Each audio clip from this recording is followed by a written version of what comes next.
एक जंगल काफी सुंदर और हरा भरा था। उस जंगल में नीलू चिड़िया ने अपना घर बनाया हुआ था। उस जंगल में बारिश का मौसम आने ही वाला होता है और नीलू चिड़िया इस बात से बहुत ज्यादा परेशान थी, क्योंकि नीलू चिड़िया का घर बहुत ही ज्यादा कमजोर था और तेज बारिश को बर्दाश्त नहीं कर सकता था। मैं क्या करूं? मेरा घर तो बहुत ही कमजोर है और बारिश का मौसम भी आने वाला है। मुझे कुछ करना होगा, वरना बारिश के मौसम में मैं रहने के लिए कोई जगह नहीं ढूंढ पाऊंगी। मैं एक काम करती हूँ, बाकी सारे पक्षियों को जमा करती हूँ और उनसे जाके बात करती हूँ।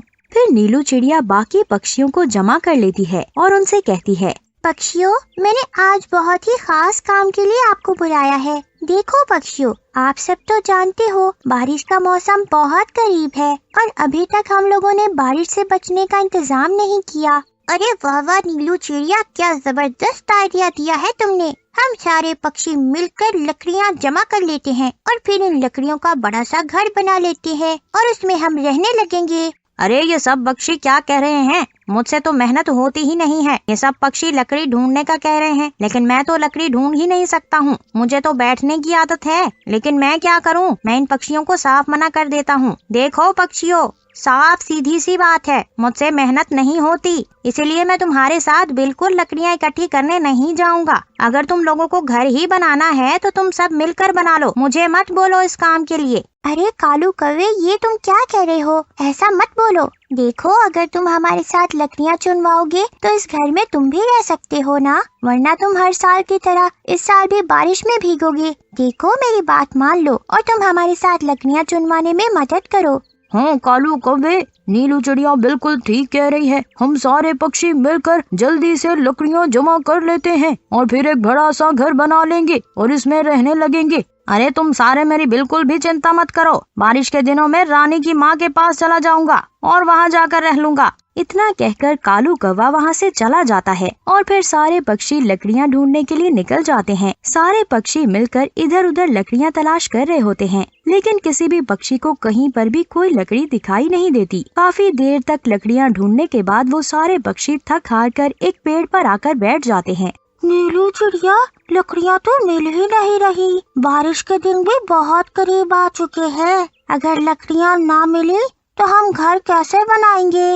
अरे पक्षियों, तुम बिल्कुल भी चिंता मत करो। तुम अभी जाकर अपने घोंसलों में आराम करो। मैं अभी जाती हूँ दूसरे जंगल, क्या पता मुझे वहाँ पर कोई लकड़ियाँ मिल जाए। जैसे ही मुझे वहाँ पर लकड़ियाँ मिलेंगी, मैं आप लोगों को वहाँ पर बुला लूंगी और फिर सारे पक्षी मिलकर लकड़ियाँ इस जंगल में ले आएंगे और इन लकड़ियों से घर बना लेंगे।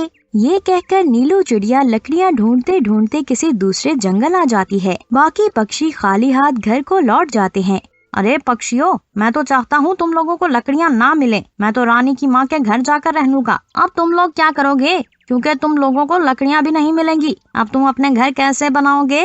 मैं तो पहले ही कहा था कि लकड़ियाँ इकट्ठी करने मत जाओ, क्योंकि लकड़ियाँ इकट्ठी करना बहुत मुश्किल काम है। अब मैं बैठा हूँ आराम से। अरे कालू कौवे, तुम जहाँ मर्जी रहो, हमें कोई चिंता नहीं। हमें इस जंगल से लकड़ियाँ नहीं मिली तो क्या हुआ, हम दूसरे जंगल से लकड़ियाँ ढूंढ लाएंगे। नीलू चिड़िया दूसरे जंगल में लकड़ियाँ देखने गई हुई है, वो हम लोगों को बता देगी तो हम लोग लकड़ियाँ ले आएंगे। नीलू चिड़िया लकड़ियाँ ढूंढते ढूंढते दूसरे जंगल पहुंच जाती है और काफी देर इधर उधर लकड़ियाँ ढूंढती है। उसको लकड़ियाँ नहीं मिलती। नीलू चिड़िया थक हार कर एक पेड़ के ऊपर बैठ जाती है और नीचे देखती है। अरे ये क्या, ये तो बहुत बड़े बड़े फल पड़े हुए हैं। मैं उनको कैसे उठाऊं? ये तो बहुत भारी है। अरे हाँ, बाकी पक्षियों को बुलाकर लाती हूँ और इन फलों को अंदर से खाली करके हम इनका घर बना लेंगे।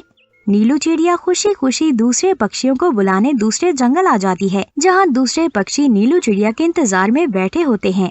अरे चिड़िया बहन, लकड़ियाँ मिली क्या? हम पक्षी तुम्हारे इंतजार में बहुत देर से बैठे हैं और ऊपर से शाम भी होने वाली है, हमें जल्दी कुछ करना होगा।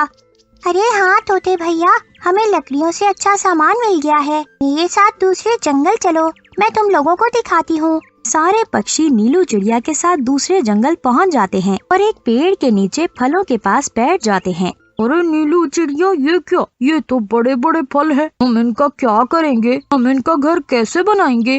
अरे पक्षियों, हम इन फलों को अंदर से खोखला करेंगे, इनका घर बनाएंगे। ये घर लकड़ियों से भी मजबूत बनेंगे और बारिश और तेज हवाओं से भी हमें बचाएंगे।